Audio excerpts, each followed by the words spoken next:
The best of Money Matters. The Hot Seat.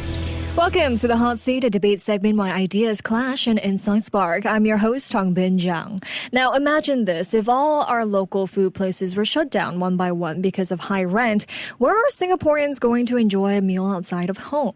It's not just about losing our favorite hawker stalls, cafes, or family-run eateries, but about losing the heartbeat of daily life. Food in Singapore isn't just about eating, it's culture, comfort, and connection. So when rising rents start pushing F&B businesses out, it becomes a genuine concern. Yet some say that the increasing rents are part of a healthy, growing economy because it reflects demand, drives property development, and rewards landlords and investors. And that's why we'll be discussing whether raising rental prices, even for F&B businesses, is essential for economic growth. Now, before we hear from our guests and dive deeper into this debate, here's a disclaimer. The views and arguments presented by our interviewees do not necessarily reflect their personal beliefs or opinions. Instead, they are here to provide a fresh perspective on the topic at hand.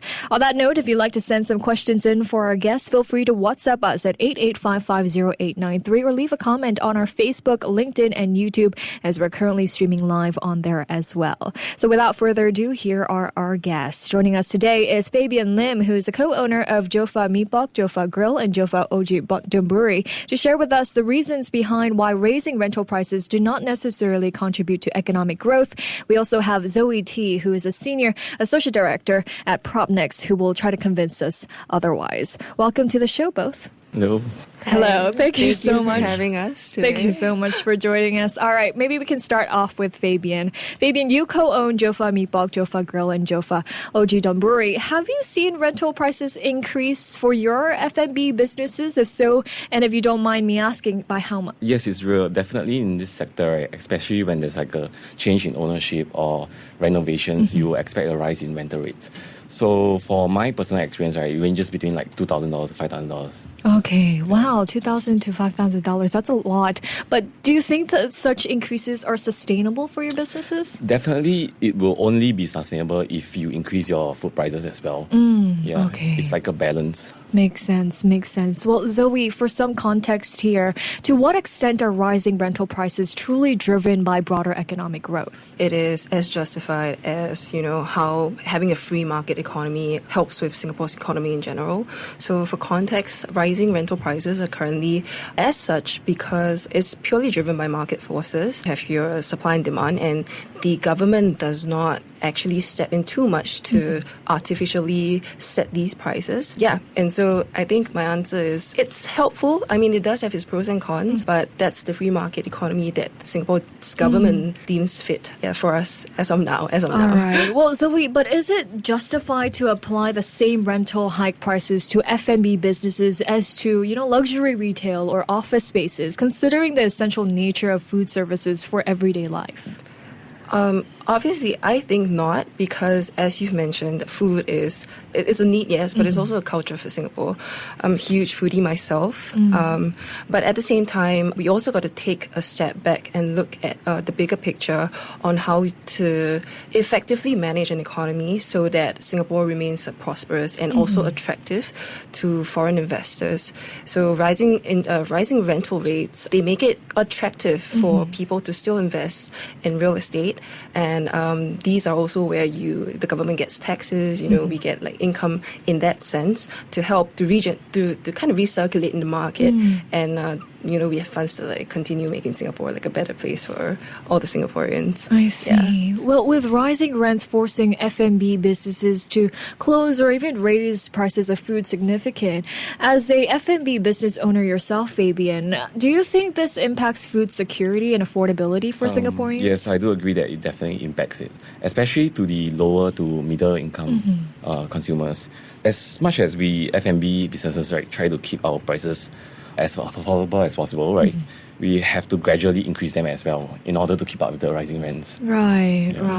I mean, just recently, cake shop Flora Patisserie faced a staggering 57% rental hike, which amounts to $8,500 from the current $5,400. I'm sure a lot of people seen that news. Now, this sparked outcry on social media about the reality of Singapore's current rental market. The landlord, though, had justified the latest $8,500 rent by citing rising mortgage rates and that the rental rental market had gone up significantly. But Zoe, is this justifiable? Is this a new rental reality that we live in now?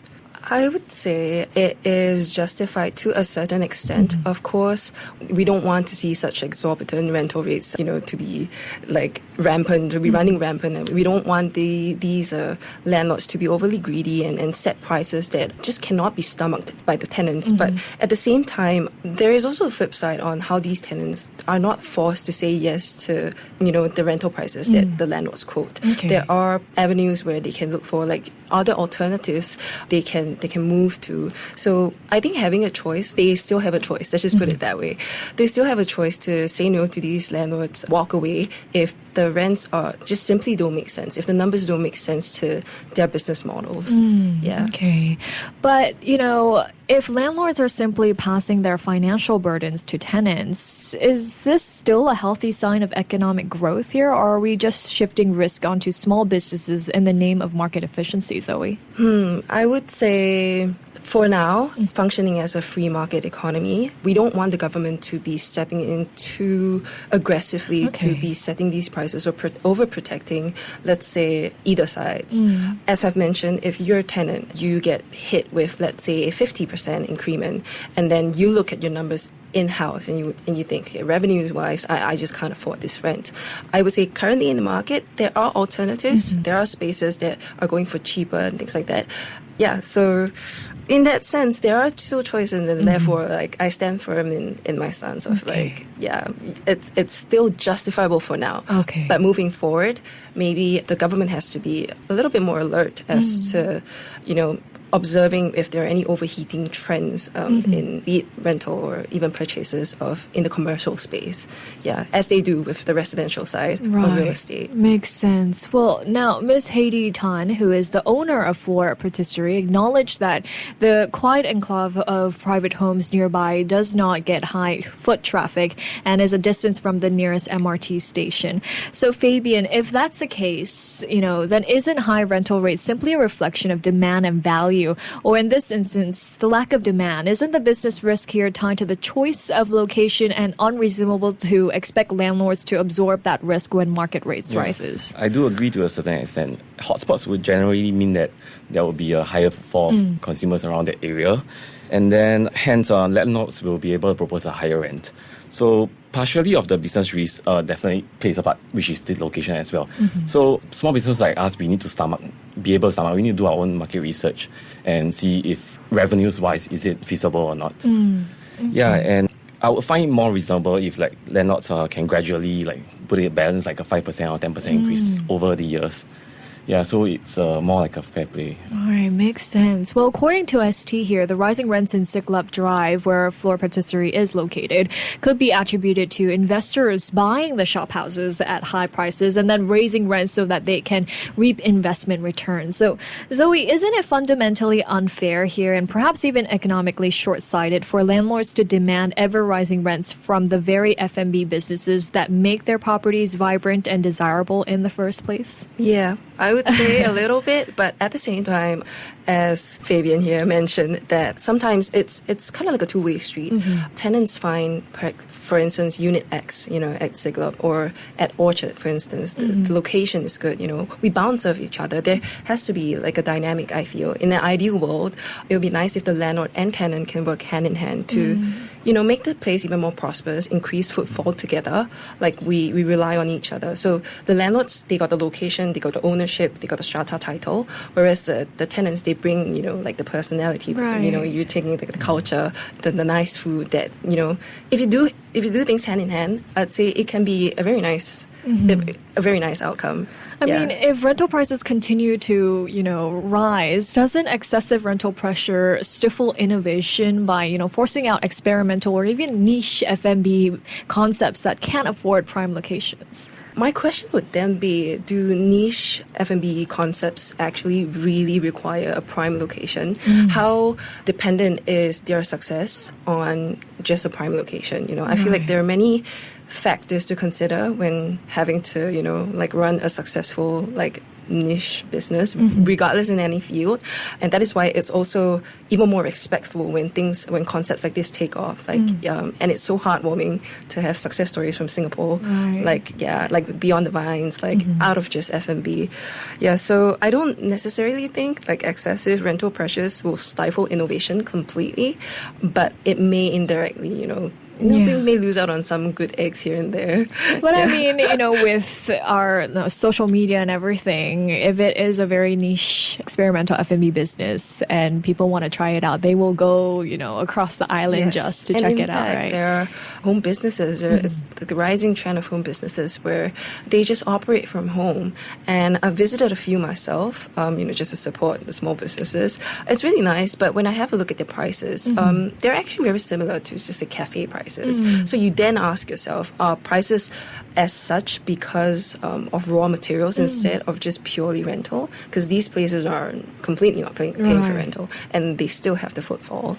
Okay. Well, Fabian, don't you think that increasing rents forces businesses to innovate or improve productivity in the other hand, which ultimately contributes to stronger economic growth? How do you respond to the argument that rent hikes can drive positive change rather than just hardship? Yes, I do think that younger gen hawkers like us can always improvise, innovate new products, and develop SOP, streamline operations to improve productivity in a way.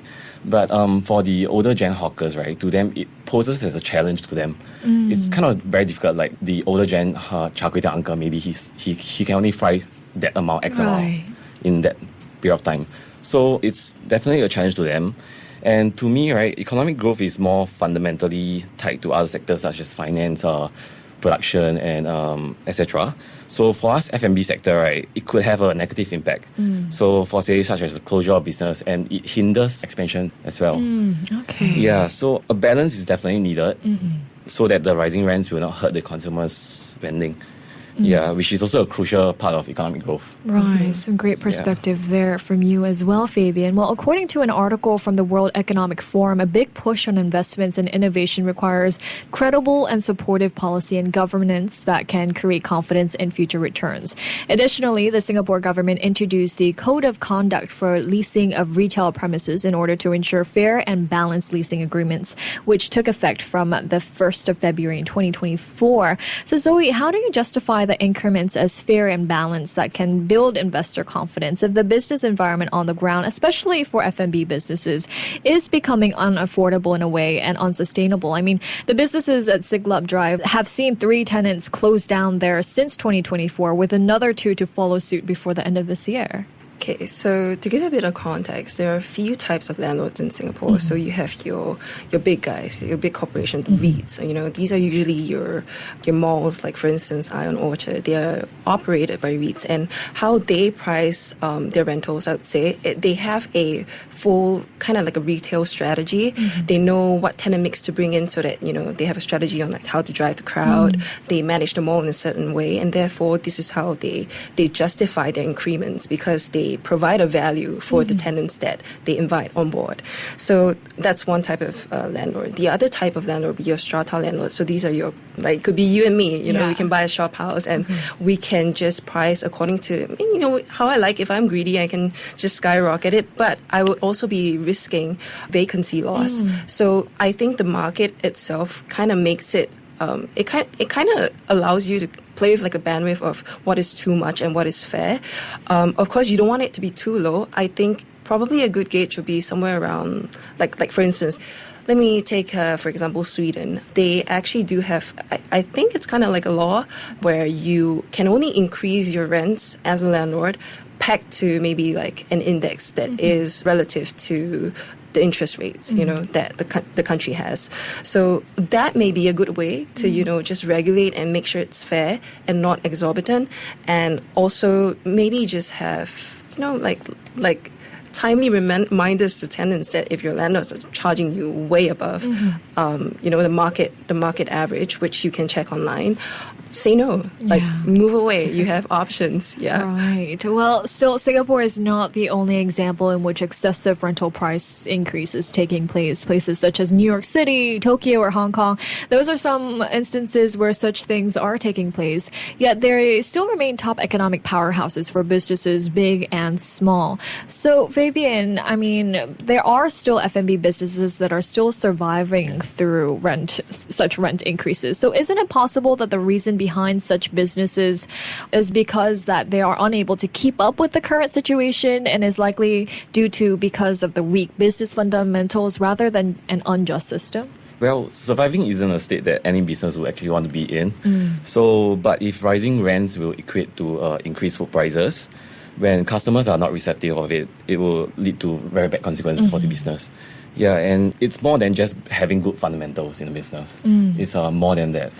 Yeah, I think I made the point. Okay. Makes sense. I mean, it seems like rising rentals is not the only fundamental that makes it an unjust system here. Well, in the past, Singapore had a law called Control of Rent Act, which was repealed back in 2001, I believe. According to a website called Singapore Statutes Online, it was a law that was made in the 1950s, which aimed to control the rent levels for premises occupied before a specified cutoff date. Now, this applied to private residential tenants and commercial tenants, including shops, offices, and small businesses. So to wrap up our debate here, for both of you, I would like to ask, should we be looking at reintroducing or updating policies like the Control of Rent Act to protect small businesses, or would that risk distorting the current free market economy? Zoey, would you like to start off? I would say for now, probably too soon for the government to intervene so heavily because it's a free market economy at the end of the day. You want the government intervention to be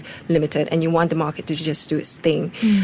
And I feel like as of now, there are other schemes that the government is doing to ensure that the tenants are also, or small business owners, are getting supports that they need. So, for instance, if I'm not wrong, there's this enhanced entrepreneurial grant thing going on, and there are a few grants out there that allow you to kind of claim for costs that you incur from setting up a business. This could be to buy your equipment, which is also not cheap. Yeah, these grants are also in place to kind of just ease the financial load of the tenants, and also to encourage them, because as you mentioned, it's so important to support our local businesses, and you don't want you don't want these businesses to die down at the end of the day. So for now, I don't think government intervention should be too much still, but of course we can't be complacent. We always gotta just adapt and overcome accordingly. That's why the government really has to step in with policies from multiple approaches, not just just controlling rents and stuff. Right. Well, Fabian, earlier in our conversation, you mentioned that maybe the government could impose like a cap on rental hikes here. So should the government intervene to protect F&B businesses from these steep rental hikes? I hope that they could propose some certain guidelines that maybe influence the landlords and the tenants to work together with each other to, like she mentioned earlier, to increase the footfall and the popularity of the place. Yeah, it works out for everyone then. All right. Well, thank you so much both for joining me today. Thank you for having us. That was Fabian Lim, co-owner of JOFA Meepok, JOFA Grill, and JOFA-Oji Donburi, and Zoey T, who's a senior associate director at Propnex. Thank you to all those who tuned in on our social media platforms and on air as well. Tune in again next week for another Hot Seat. I've been your host, Hongbin Jeong.